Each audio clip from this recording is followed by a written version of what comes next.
organizations who benchmark the various aspects of IT across the world. The Indian IT industry is supposed to be $100 billion. $1 is approximately equal to 87 now. So you can multiply that. That's the $1 billion is 8,700 crores. So $150 billion, you can do the math. That is the size of the IT industry. Out of this, there are three major buyers of technology in India. One is government. Government spend is around $10 to $12 billion. Second is public sector units. Public sector, there are around 370 plus public sector units in India.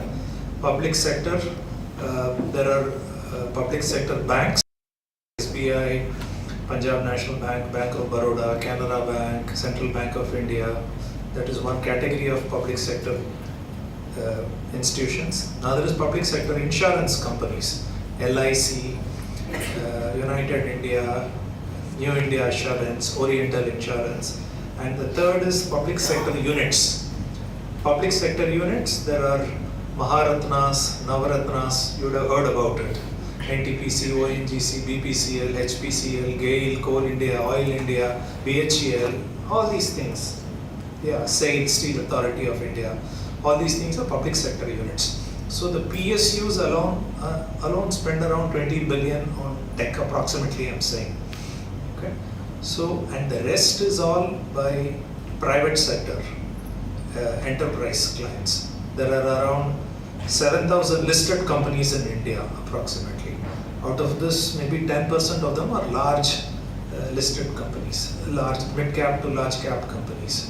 So there is a huge amount of IT spend that is happening in India. The spend is growing at a compounded annual growth rate of double digits, 10 to 12% annually, which means 150 billion spend today will become whatever times 165 to 170 next year. That's the way the spend is growing.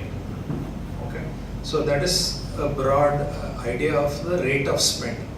Now, what is government spending on? I'll come for each of these categories. Government is spending on a lot of e-governance services, some of which I told you, which we Infosys as a company are doing. We are looking at how to ease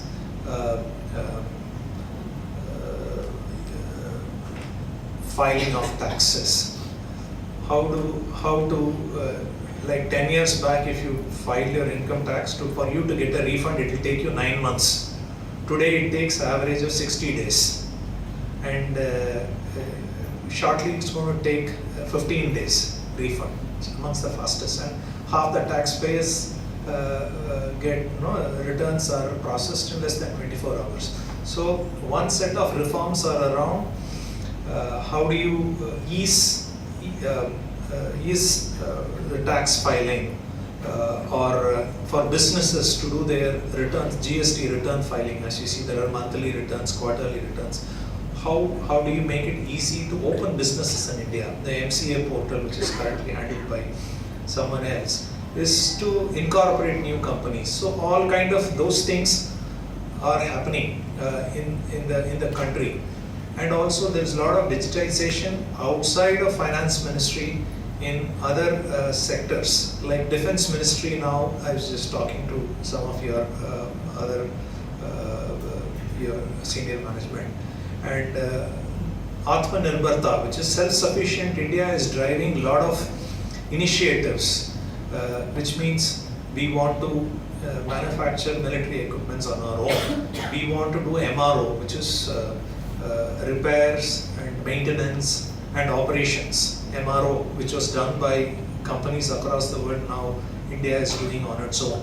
So a lot of these things are slowly getting indigenized. Like Hindustan Aeronautics, Defense Research Development Organization, such entities are trying to localize a lot of these things, and the government has multifold agenda in doing this. One is to reduce the forex outflow, because when you get a foreign company to do it, you pay. Second is to bring in self-reliance and kind of avoid depending on external entities. We take our own destiny in our hands. That's why the government has said that certain sectors we will have presence, defense, and certain kind of core sectors like steel and all that. There will be a public sector presence. It will not get privatized. So there is a lot of spend on defense, on finance, on home. Home, there are a lot of public and also confidential projects going on, which will improve the sovereignty of the nation and all that.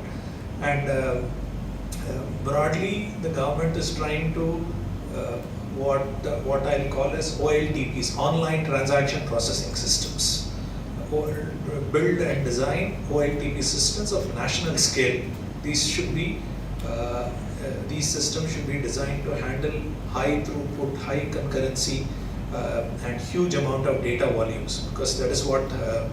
And if you see GST as a system which we have built, today all the B2B invoicing, which is business to business invoices, have to be done centrally. Shortly, the government is going to ask B2C invoices, which means any consumer transaction beyond a certain threshold will all be digitized, and the data will be available with the government, so that then policy decisions can be made on such decisions. Imagine, it's such a powerful thing. If they want to know a particular SKU, stock keeping unit, in one state, in one district, how much it is getting consumed in a particular festive season, that kind of analytics can be drawn up.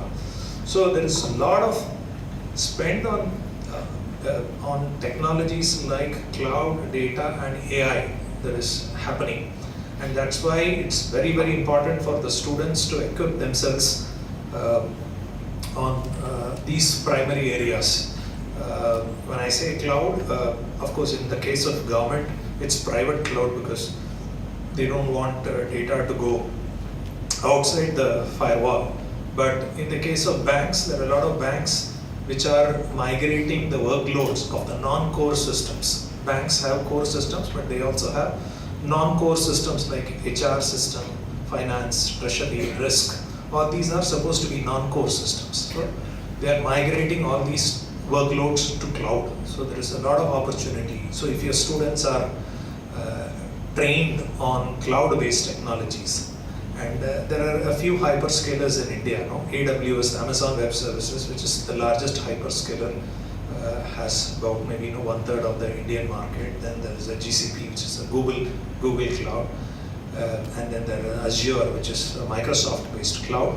But we also have our own Geo Cloud. Geo's, the Ambani's, they have their own cloud. So the government is also again here also trying to encourage more and more domestic players in all aspects, but especially in these areas. Data is very, very important, because data is the fundamental to any AI systems. Okay, AI, which is the latest buzzword all of you would be hearing, which is to build systems which are human-like intelligence, which can act like humans, which can think like humans, and basically have the cognitive abilities that humans have. So there is a lot of focus of infusing AI from the perspective of driving efficiencies, driving automation, but also using AI for innovation and for drug discovery, for high-risk areas like mining, and like in case of a catastrophe, using AI-based technologies to de-risk humans. So there's a lot of focus. The government has set up something called as an India AI mission right now, and allocated 10,000 crores in the recent budget to infuse AI into all aspects of all ministries. So slowly that is happening. So that is an area where there will be a lot of interest and appetite from prospective recruiters to get people in. And data, because data is fundamental to any organization. How are you able to collect data? How are you able to store data? How are you able to analyze data? And how are you able to exploit the power of data. So that is another huge area in which organizations across the country are spending. Now, beyond all these things, there are focus on what is package-based systems. You might have heard about SAP and Oracle. Some of your students might be interested. So a good amount of manufacturing and retail customers, about 98% of manufacturing and retail customers in this country run on SAP systems. SAP is a German-based company, and it has ERP, which is Enterprise Resource Planning. So SAP has a dominant market share across manufacturing and retail clients. And similarly, Oracle is another company which has a significant presence. Of course, they have stranglehold on the database market, but outside of database also they've got ERP products, they've got CX or the customer experience products, they've got a lot of these products, and that is another area where there are jobs in the market. I'm trying to focus on certain sectors where students are better off getting trained. So that is another area where spend is happening and skills will be required. Apart from this, in the private sector, there are a lot of banks which are insourcing work, which are doing things in-house. If you look at HDFC Bank, they've set up a factory in Bangalore. ICICI Bank has something similar. So every large bank is trying to do a lot of things in-house, because what happened was 20-30 years back, IT used to be a non-core function for most industries. Okay, the core functions was something else. Today, technology is becoming so powerful that technology is becoming core. It's no longer a non-core function in any industry. It's becoming core. Therefore, everybody is trying to create in-house capabilities on many of these areas, especially if there is a strategic project, they would like to do it in-house. And even if you take any client landscape, there is a system of record, which is where all the data is stored. In the case of banks, it's called as a core banking system. Then you have something called a system of engagement. System of engagement are the portals and the mobile apps and the front-end applications which interact with the user. Okay, then you have system of compliance, system of integration. There are various systems if you look at it in a landscape. And clients want to differentiate themselves by innovating on what is called as the channel layer, or which is the system of engagement. So that's why you will see that that is the area where you can see some of the web scale companies like Amazon, Flipkart, Meta, all of these guys, every day they make changes, every day they do releases, and there are enough technologies today to enable you to keep differentiating and keep innovating on the user-facing layer. So that is an area where again there are various kinds of technologies where people learn. Flutter flows the latest front-end technology, but in the past people have used technologies like JavaScript and various other technologies which are there. Essentially, from a banking perspective, banks are typically one of the largest spenders on technology. Every bank spends anywhere between at least 2 to 4% of their revenue on tech. Globally, it is much higher, but Indian companies are very tech savvy and very frugal engineering, I'll call it. So there is a lot of opportunities around working on tech in banks. Similarly, if you come to insurance companies, India is one of the most under-penetrated markets from an insurance perspective. Less than 1.5 to 2% of the Indians really have insurance. So there is going to be a lot of growth going forward on the insurance domain. For a country of a comparable size, like China has 179 insurance companies. In India, we've got 24 life insurance companies and maybe around, I think, 33 non-life or general insurance companies. So we totally have 57 companies in insurance, and China has 3x ours. And that is the headroom for growth from an insurance perspective. And again, insurance companies are very, very slow adopters of technology, because how often do you go to an insurance portal? Once a year to pay your premium for life insurance. But now they are trying to come up where they can attract users more often. And as Indians become kind of age, as the country is becoming more older and people are buying more insurance, there are more awareness of insurances and all that. Companies are coming up with very, very innovative products. IRDA, which is the regulatory authority for insurance, is trying to be a very proactive regulator. By that, they are allowing companies to come up with products, take a provisional approval, and then get it regularized later, so companies can launch products, and therefore insurance companies are competing with each other to offer products. And one of the biggest enablers for the insurance industry is technology. And again, a lot of insurance core banking products are all legacy in nature. So now companies like Infosys have come up with more contemporary products which are cloud native, microservices architecture based, which I'll not get into the technical aspects, but there are more innovative and more systems with where you can configure products in a very short time. Previously, it used to take 1 or 2 months to launch new products. Now it can be done in 1 or 2 weeks. So a lot of innovations is happening around the insurance industry. Similarly, if you look at it, sector like power sector used to be the one where there is a huge amount of transition and distribution losses in the country. But now the government has rolled out smart metering. Smart metering is basically, today all of us have meters at home and it's all analog meters.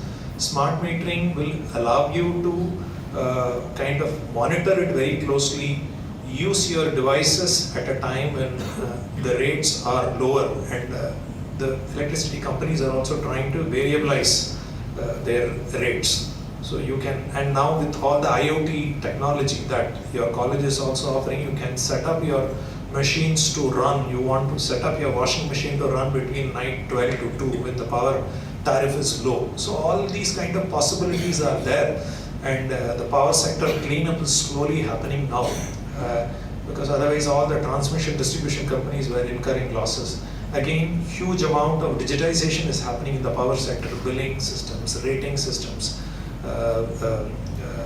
all kind of the other surrounding systems in a power landscape. Everything is getting digitized, and companies like Indian Oil Corporation, BPCL, XPCL are driving a sustainability agenda now. So there is a lot of focus on carbon neutrality and how can technologies enable companies to move towards things like that. So, and the other sector where there is a lot of growth that is happening and which will increase further post-COVID is the healthcare segment. In healthcare, clients are looking at how to do more core work from India. Previously, India is a generics capital of the world. But now, slowly, with advancements in technologies, like I was telling someone that this current year, chemistry Nobel Prize was given to a guy named Dennis Hanulis. He's the CEO of Google DeepMind. He came up with a methodology for identifying proteins and designing proteins using AI. And the time to do all these things has come down by, like, what used to take 8 to 10 years is now can be done within months. So ability to create new proteins, model them using AI, and manufacture them will create solutions for Alzheimer's diseases and all other kind of diseases. And Indian companies are now trying to do R&D also, and there are technologies which are enabling that. Not just doing generic drugs, but also we are doing trying to deploy all these newer technologies So, and it's an export-oriented market. There's a lot of export revenue these companies make. So that is healthcare and life sciences is another area where there is a lot of spend that is getting deployed. And of course, in the area of whole manufacturing, there is a drive towards Industry 4.0, drive towards kind of digitizing the entire supply chain. After COVID, when the supply chains got broken down, there is companies want to have alternate supply chains built in. So there are a lot of product companies like Dassault, Siemens, Alstom. A lot of them are working with various manufacturing companies to roll out their MES systems, manufacturing engineering systems, and other systems which will help digitize their value chain. Apart from this, there are ministries like railways which significantly use some of these engineering services. The government has rolled out Project Kavach, which is meant to improve the safety in the railways ministry. We are currently working on a particular RFP with CRIS, which is the IT arm, where they will use video analytics to improve the safety of the compartments. This project will be rolled out very shortly. There will be video cameras on every compartment, first on passengers trains and subsequently on locomotive trains, and all the feeds will be analyzed through real-time video analytics, and then it will come to a central command and control center, and at the first sight of some nefarious or some untoward incidents happening, there will be the RPF, Railway Patrol Force, will be deployed to the nearest station to stop crime. So the government is doing things like this. Here they are using the power of cloud and real-time video analytics to improve the safety. So there are a lot of these initiatives. It's really bullish is what I would say, across sectors like public sector, private sector, PSUs, and also now what is called as GCCs, global captives. India has currently around 2,000 global captives. When I say global captives, these are all the parent companies are based in abroad, like a Bank of America is based in Charlotte, or Goldman Sachs is based in New York, but then their back office is sitting in India. And the GCCs contribute 70 billion to India's tech spend, and that is going to be one of the fastest growing sectors. So essentially, previously all the global companies were coming to India only for arbitrage, which means that they get things done at 1/3 the price. Therefore, it was just the price which was attracting them here. Now, companies are coming here not just for the price arbitrage, the price also has gone up in India, but also because more innovative works can be done, transformative works can be done. These are no longer just rate play. So a lot of GCCs are also increasing their spend on technology. So I'll just pause here for the moment because I can keep talking about various things. The fact of the matter is that there are huge opportunities on tech, and India is in that sweet spot right now. We are the fastest growing market for every multinational company, and of course domestic companies as well, because our GDP growth is around 7%. If you add inflation also, then the real inflation growth is around 12%.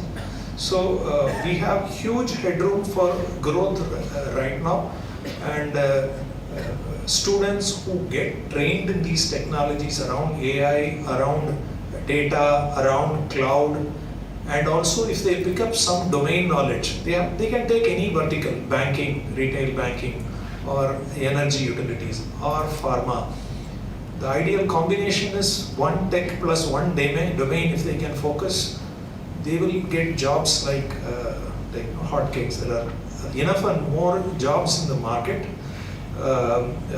Yes, there has been a temporary slowdown because during COVID, all companies were growing at a breakneck speed. But now there is some adjustment that's going on. But still, it's a huge market out there. There are a lot of jobs for people who specialize in some of these technology areas with a particular domain flavor. So that combination is required, and of course you can acquire package skills, you can acquire engineering services skills, you can acquire coding skills and things like Java and Python and so many things. And within IT itself, there is application, there is infrastructure. There's a lot of innovation that's happening on the infrastructure side also. So I can go on and on, but I think there are enough and more opportunities in which students, and the good news is that I saw the courses that you offer, you're touching all the right chords. You're talking about IoT, you're talking about AI and data science. These are all very well sought after. I didn't see cloud there, but these are all very sought after courses. And what we need to do is that to overlay that with some domain context. And if you do that, then the students will become a lot more competitive in the marketplace. So I'll just pause here now. If there are any questions, then we can do it that way. Yeah, any of you has any questions to ask Karthik, can ask the question. Please be very brief and to the point. I think we will have about 15 minutes for questions and answers.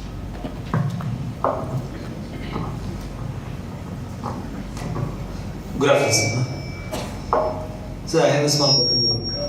AI is revolutionizing that whole world.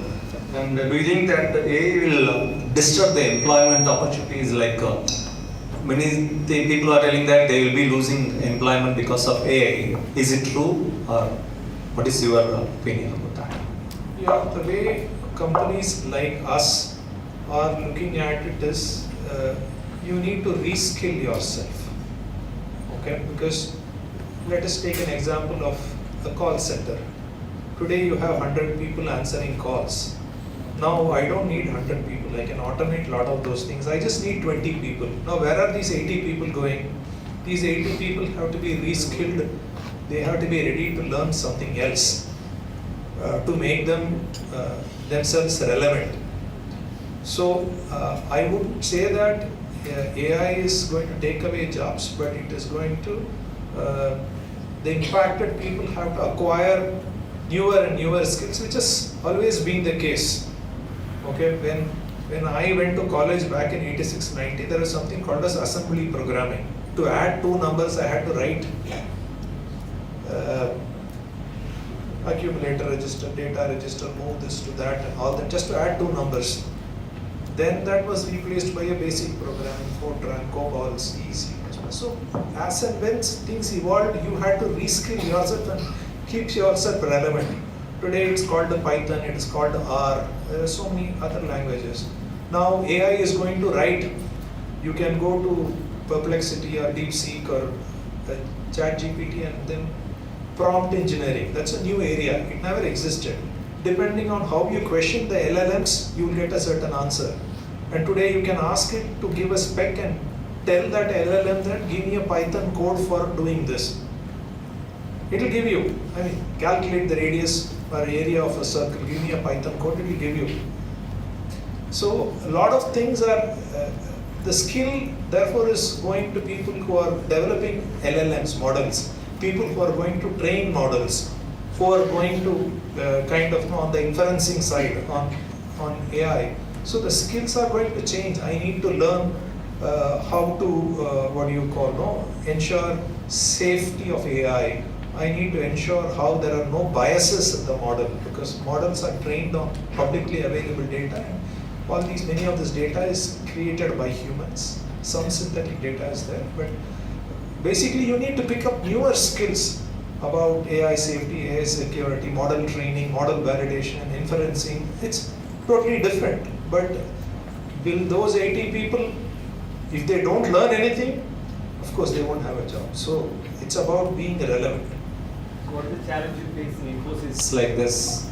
In Infosys, the same thing will happen. I think you cannot reskill everyone in the industry, right? So if it is the case, what is your future thing which you want to make your employees being intact in your company so that they can reskill? What is your program and what is your plan?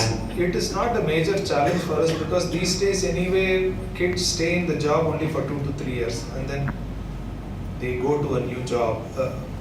People are there is loyalty is a thing of the past. I've been working in this company for 25 years. I don't think anybody, this generation will work for 25 years. So just by default, people will move around, but it doesn't matter. If I go to another company, the same problem will exist. Okay. Now today it is AI. I was in NASCOM last week in Mumbai. Already there is a lot of talk about quantum. Quantum is, so far we've heard about two states, 0 and 1. Quantum is about the ability to be in more than one state at any given time. Superposition they call it. So that's the next big thing. People are already researching on quantum. So this thing will keep changing. So at some point you will be, AI will be replaced by something else. And the exciting thing about being in the tech industry is that you will have to retrain yourself, reskill yourself, and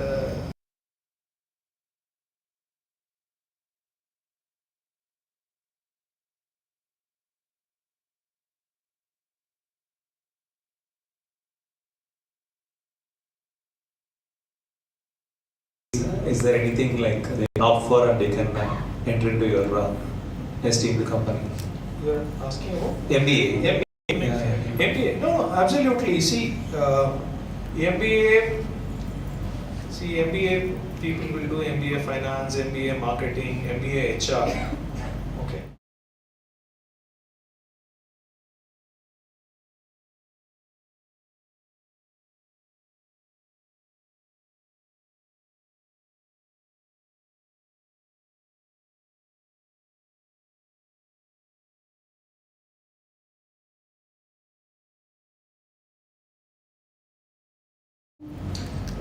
Apply that particular functional knowledge, like I said, no, marketing or HR, on one of the packages. Technical. Yeah, that's where the future lies in the becoming cross-functional or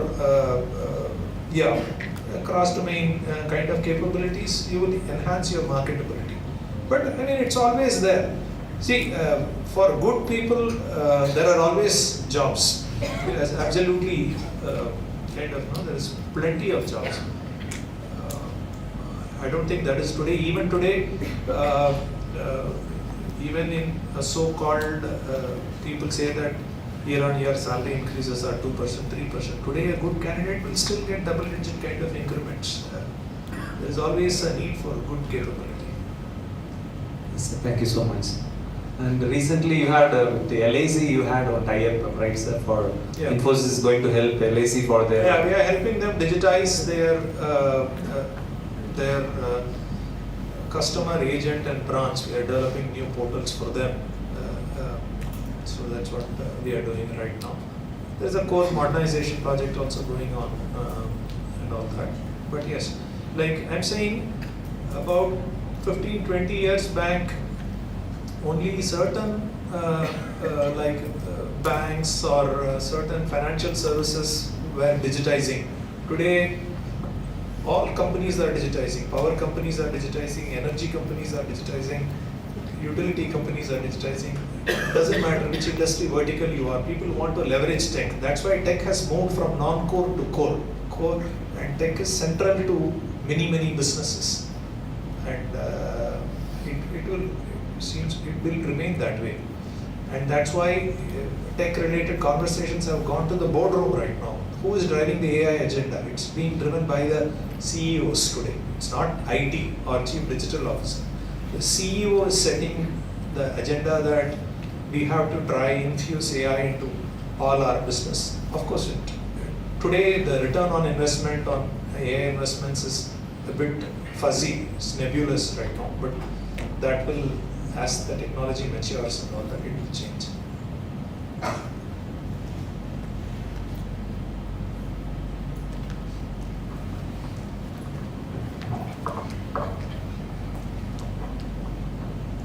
Sir, yeah, you were telling like employees are staying only for 2 years or 1 year, something like that.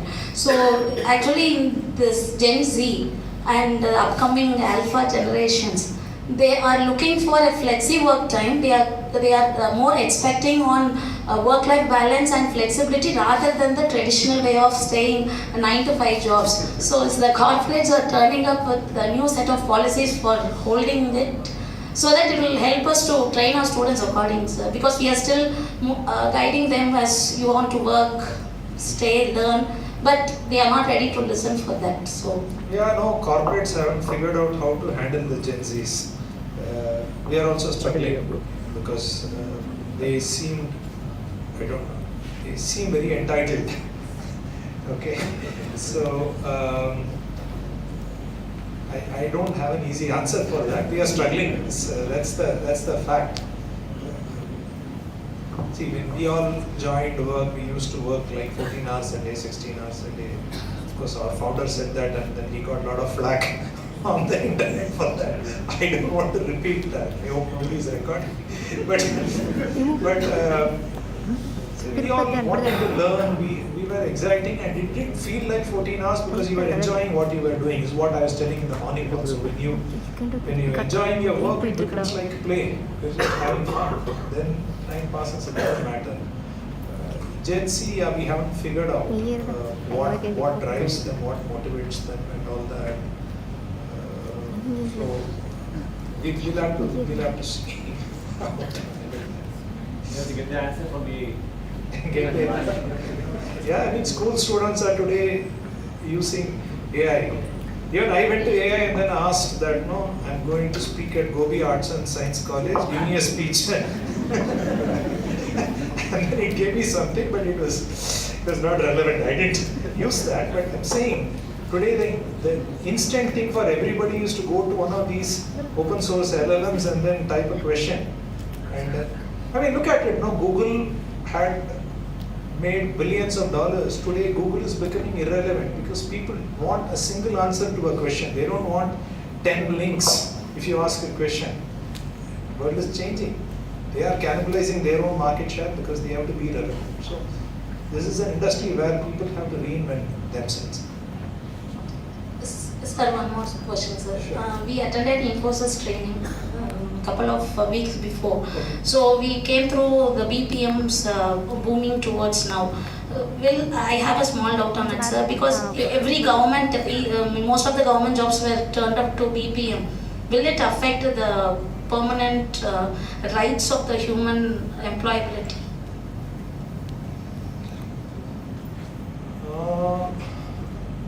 Permanent rights of human employability. No, see, When you're talking about permanent employment. Yes, sir.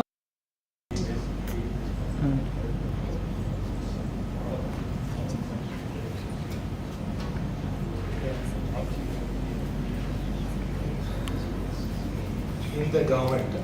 No, see, government, like GST network is a classic case of public-private partnership. They set it up as a separate company. They did not, like there is something called as a Central Board of Indirect Taxes and Customs today, CBIC. They did not, because GST was an evolving law, they wanted a lot of experiments and tinkering to be done. They set it up as a GST network, as a separate Section 8 company. Section 8 is a non-profit company, and as investors initially it started off with a lot of banks, and then central government having a stake, and then Subramania Swamy raised something in parliament, and then they made it as a central government company, because banks were in turn held by mutual funds, which in turn had some foreign FII investments. Therefore, he said we are putting national security at risk, and then they made it. And GSTN is working well in the PPP partnership. At some point, will they subsume it into CBIC? There is a possibility, but there is a reason. It's based on some very contemporary technologies. If you look at the entire GST architecture and all that, we use some of the most advanced data lake we've set up, and we've used Kubernetes and some infrastructure engineering to ensure we are able to drive 5 lakh transactions per second and able to handle 3 lakh concurrent users. All those things, it's been engineered with certain very unique skills. Those skills you will not find in the government today. Therefore, it is getting done. But lot of knowledge about government policies, government processes will always lie with the IAS officer, the IRS officer, the IPS officer. Like with Home Ministry, right now we are working on something called as I4C. I4C is basically if there is a cybersec incident that has to be resolved in discussion with law enforcement agencies or with sometimes you'll have to solicit call data records from telcos and then find out what really cyber incident happened, or you have to go to police and get it. So we are building a system in Home Ministry. It's going to come up. Now again, here the knowledge about the business, the process, the law will remain always with that IPS officer. But then the technology, the implementation, the realization of those business rules into code, that will be done by people like us. So there will always be a role for both. Okay, both. We can never become policy experts. We don't know how to write a customs law or an indirect tax law, and we don't need to know it. That's a different skill. That's an IRS skill. So there will be relevance for both. Yeah. Good afternoon, sir. 10 years back, if we give assignments, students they'll get tensed. But nowadays, if we whatever tough may be the assignment, they don't bother, sir. The next day, they come with an excellent assignment with use of ChatGPT. So, what is your view about this, sir? You have to ask better questions. Because I mean, you're right, ma'am. I mean, that is the case. When I first went to US, in India we used to have, we were not, when we go to exam, you were not allowed your books and all that. When I went to US, they call it as an open book exam, which means you can take your books and go to the exam. So we were all very thrilled, but then when we looked at the question paper, it didn't matter if you have your book. You still can't answer because you need to know how to apply. The questions are so application oriented. You can have your book, you can have your guide, you can't still solve it. So I think ChatGPT throws a challenge to the teachers. You have to figure out how to ask smart questions. That also you can use ChatGPT. The students are relying more on. I don't know, like ChatGPT, there is you can download Perplexity. When you ask one question to Perplexity, it tells you 10 more questions which may be relevant to your main question. There is your clue. No? Use that. And I would like to know what is the stand of India in developing these type of AI chatbots? Because suddenly one day China came with DeepSeek. And what is the position of India? Is Infosys going with any such type of projects? No, we are not into developing LLMs because it was seen as a very expensive process. To develop AI engines, you need something called as GPUs. Graphic and NVIDIA is one of the companies which makes GPUs, and GPUs are pretty expensive. So at least our focus was on not developing LLMs, but what we call as SLMs, small language models, which means for a particular area, like in some part of retail banking, we've developed an SLM. We've developed an SLM for wealth management, very specific area. For IT ops, IT operations we've developed. That's a small language model, which means that the model will be trained on a very limited contextual data set.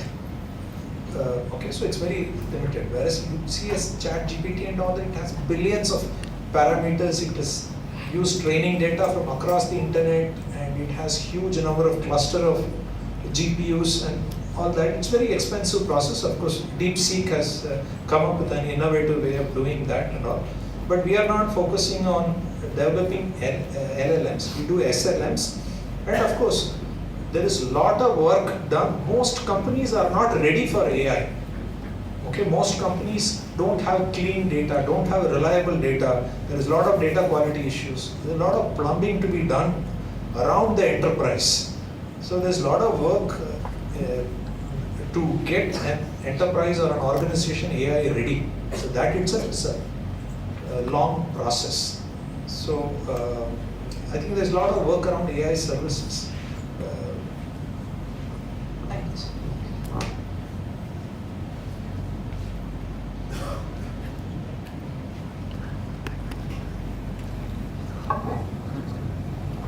sir, patiently giving answer to our questions. One more doubt, sir.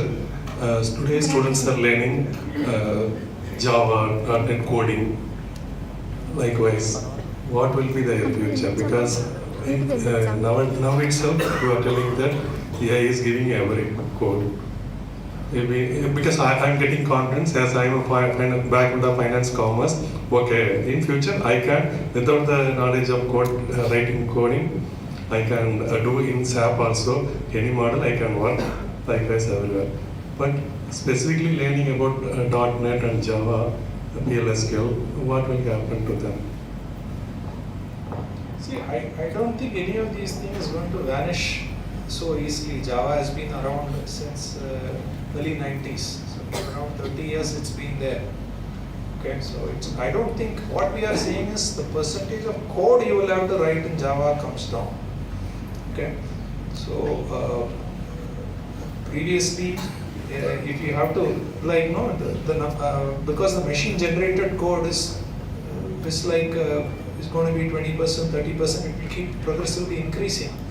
But then you will still have to validate the code, which means you need the knowledge to review the code that has been written by the machine, which can be even difficult. It's a higher level of skill that is required. You need to still test. You need to do your functional testing, you need to do your integration testing, you need to do your system testing, you need to do your security testing, all that needs to happen. So I don't think we are saying that from tomorrow there will be no Java, no Python, no R. No, that's not what we are saying. You will need a different kind of skill. See, writing a code and reviewing a code are two different skills. Okay. So I think the kind of skills, like prompt engineering was a classic example. Today you need to know how to talk to a machine. So you have to understand the same LLM will give you a different answer depending on how you frame your question. So it's again that's you can be trained on that.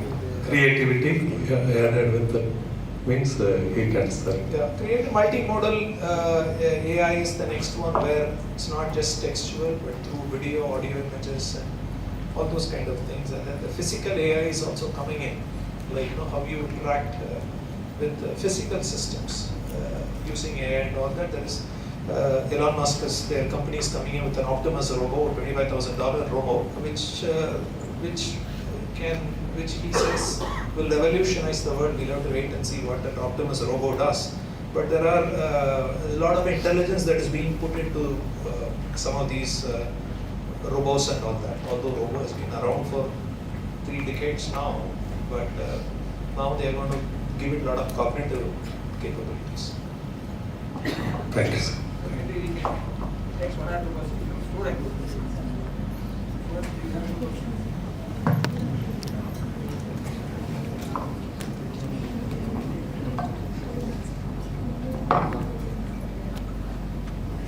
Good evening, sir.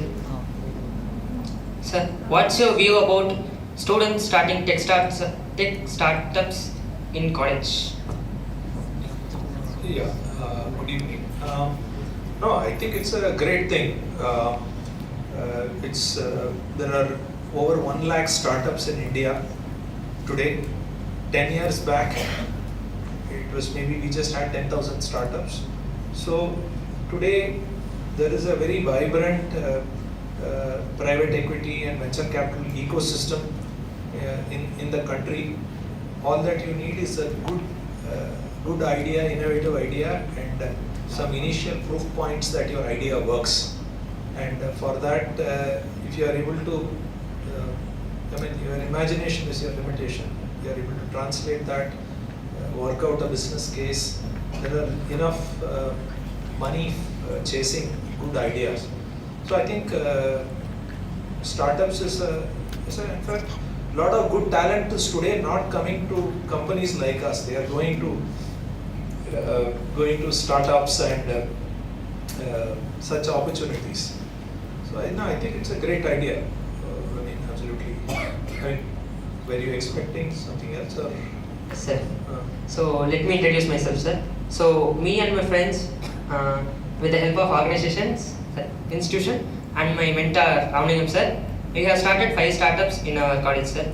So my question is, do companies like Infosys and other companies give like startup money. Like I don't know how to say Yeah, that. correct. So, yeah, we invest in startups. Yeah, Like we have set up $500 million for investing in startups, and we've taken a lot of investments, but not in early stage startups. Maybe maybe round A, round B, as they call it, Series A, Series B. Subsequently, it would come, but there are enough and more people who are looking at seed level funding also. Now there are, maybe specifically we can separately discuss, but there are tons of companies which are doing seed level funding also. And it's a great opportunity, especially when you are young and then you can afford to take that kind of a risk early in your career, and slowly all these are not seen as failures. This is how America has developed, in the sense that it's a country which rewards risk taking. So there's nothing called as a failure. It's just one way things didn't work. Maybe next time we'll find a different way to make it work. So there is a lot of recognition for entrepreneurship and risk taking ability, and that slowly we are also heading in that direction. Yes. So if my another question, sir. So if a startup fails, do you think a person can go to a corporate company and get a job? Yeah, I will love to take someone who has failed, because it means that he has tried. Because if you don't fail, it means that you haven't tried. So people will be sensible about it these days. I think 10 years back it would have been different, but these days people will be very keen to understand what did you try, why did you think it failed, what did you learn from it, and what would you do differently next time. Those are the questions they'll ask you in your interview. If you can answer that, then they'll hire you. So it's all about experience, right, sir? I think so. Early in your career, there will be, see, the success rate in startup is only 1 out of 10 succeed, 2 out of 10 succeed. That doesn't mean that the remaining 8 are at the end of their career in life. They go on to do something else. So that's how the whole, like Silicon Valley emerged out of risk taking. So I don't think there is any stigma associated with failure, in my view. I think India is also recognizing that entrepreneurs are risk takers. Some risks will pay off, some may not. But the key is to learn from that and move on. And that you need the mental stamina to do that. Thank you, sir.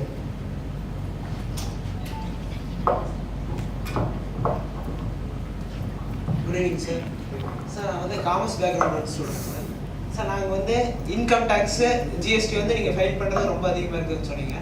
நீங்கள் ஏதாவது AI வந்து create பண்ணியிருக்கிறீங்களா income tax GST file பண்ணுறோம்? இப்போ பண்ண ஆரம்பிச்சிட்ருக்கோம். கவர்மெண்ட்டில் வந்து AI create பண்ணுறதுன்னா அது வந்து let us say the government processes are not yet conducive for that. Data வேணும், இந்த டிபார்ட்மெண்ட் அந்த டிபார்ட்மெண்ட்டை பேசிக்க மாட்டான். அவன் வந்து இப்போ ஜிஎஸ்டி டேட்டா இன்கம் டேக்ஸுக்கு கொடுக்க மாட்டான், இன்கம் டேக்ஸ் டேட்டா கஸ்டம்ஸ்க்கு கொடுக்க மாட்டான். So working across government departments அது ஒரு பெரிய விஷயம். ஸோ அதனால் அந்த டிபார்ட்மெண்ட்டுக்குள்ளே whatever AI can be used அது நாங்கள் பண்ணிகிட்ருக்கோம். ஃபார் எக்ஸாம்பிள் இப்போ ஜிஎஸ்டியில் வந்து what is called as self healing. ஒரு பர்டிகுலர் இன்சிடென்ட் நடந்ததுன்னா அந்த சிஸ்டமே செல்ஃப் ஹீல் பண்ணி ரெக்கவர் பண்ணி ரீஸ்டார்ட் பண்ணுற மாதிரி அதெல்லாம் we have enabled all that, and therefore it's an AI based system which enables self healing.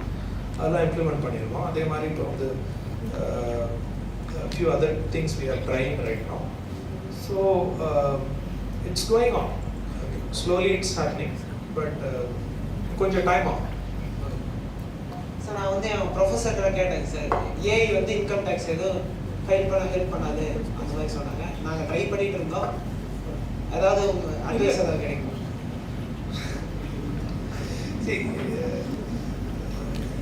AI, it depends. Filing, இன்னைக்கு ஃபைலிங்க்கு வந்து you don't need AI for everything. AI இல்லாத filing, these filing systems were developed 4 years back. Okay, அதனால வந்து அப்போ அதெல்லாம் தேவைப்படல. Okay, Now there are a few other project where there is a summarization requirement for which we are using AI. It will study one particular income tax case the case எல்லாம் வந்து ஒரு வருஷம் 2 வருஷம் நடந்துட்டே இருக்கும். அந்த எல்லா கேஸ் ரெக்கார்டையும் பார்த்து சம்மரைஸ் பண்ணணும். ஒரே பேஜ்ல சம்மரைஸ் பண்ணணும். That is a use case. Okay, so you shouldn't there has to be a relevant use case. இப்போதைக்கு currently filing processing கெல்லாம் அந்த processes is not required. அதுலயே வந்து demand management னு ஒரு ஃபங்க்ஷன் இருக்கு. அதுக்கு நாங்க AI யூஸ் பண்ணியிருக்கோம். demand managementனா ஒரு அசஸி ஒரு டாக்ஸ் பேயர் வந்து அவன்கிட்ட பெண்டிங் பணம் கவர்மெண்ட்டுக்கு வரணும். இப்போ வந்து அது மாதிரி 36 lakh crores of demands is pending with taxpayers that they owe to the government.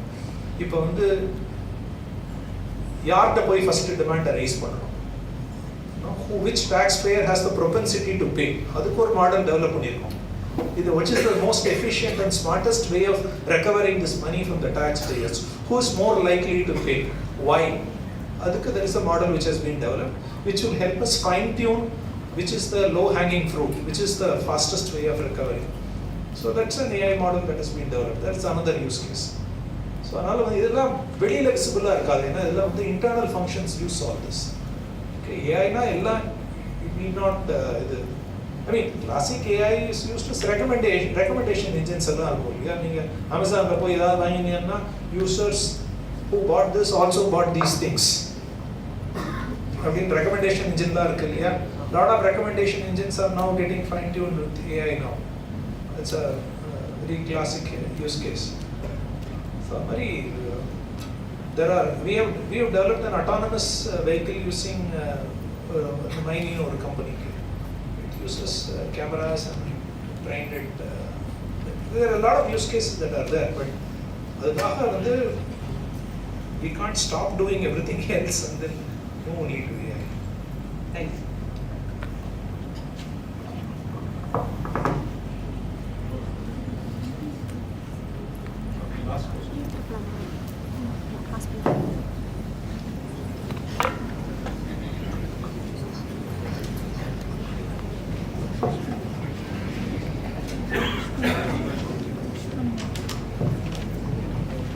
Sir, good evening, sir. My name is Subhashri. I am from 3rd CSB, sir.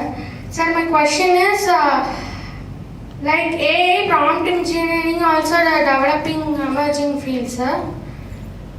Which field will boom fast in the years? These two fields, in which field has multiple job opportunities? And then, what are all the skills we need to find for the students?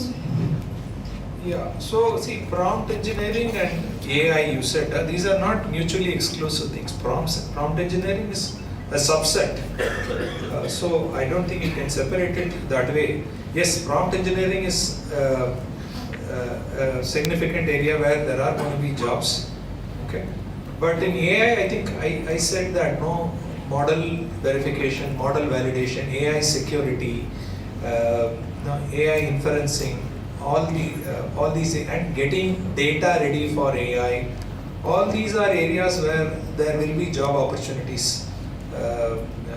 in the future or even in the present right now. So anything around all these will keep you relevant in the job market. Okay, sir. For students, what are the skills we need to? I mean, if you go to YouTube, there are thousands of foundational AI courses, and then depending on which, like AI security, for example, you will find a lot of courses, and then developing AI-related apps, there are a lot of programs. So I mean, whichever aspects of AI, if you see deep learning, for example, if you want to look at it, that is the neural nets, then that is there. So there are so many. It's again become a very, very broad field. I think there are opportunities everywhere because the whole world is going to, one way or the other, start incorporating and infusing AI into all their systems. So I don't think right now we are saying that in this specific, some certain specific areas ahead and something else is behind. We don't have that much of data, or at least I'm not aware of data like that. But in our, if you take our company, 320,000 people are there.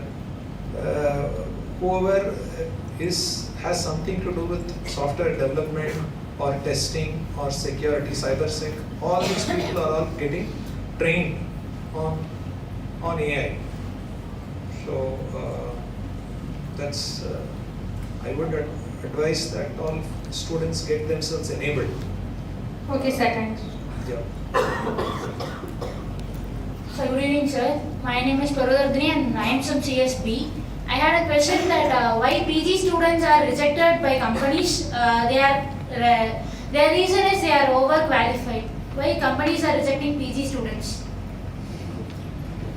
I don't know. I'll find out.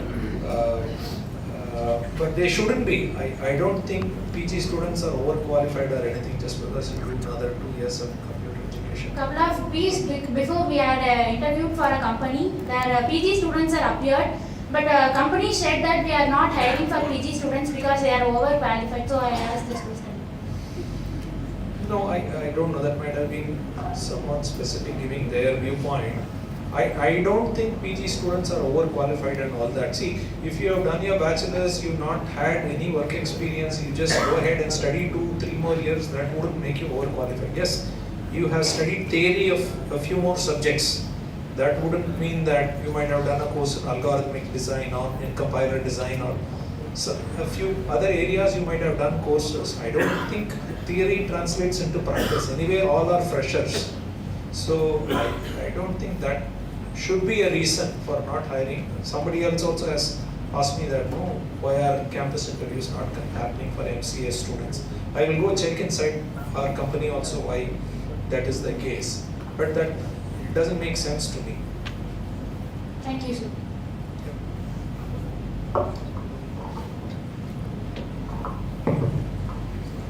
So thank you all for being with us today for this 1 hour enlightening session, and maybe it's not an enlightening session. Your doubts about how to gear up for careers in AI, IT sector.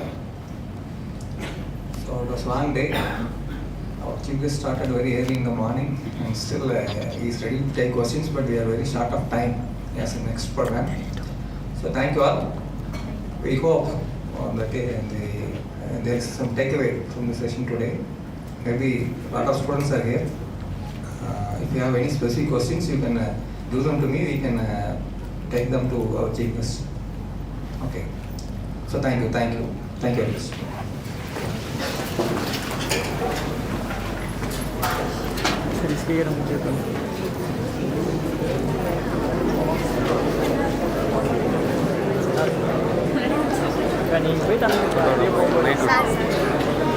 எடுத்துட்டு வந்துறியா camera? எடுத்துட்டு வந்துருங்க sir.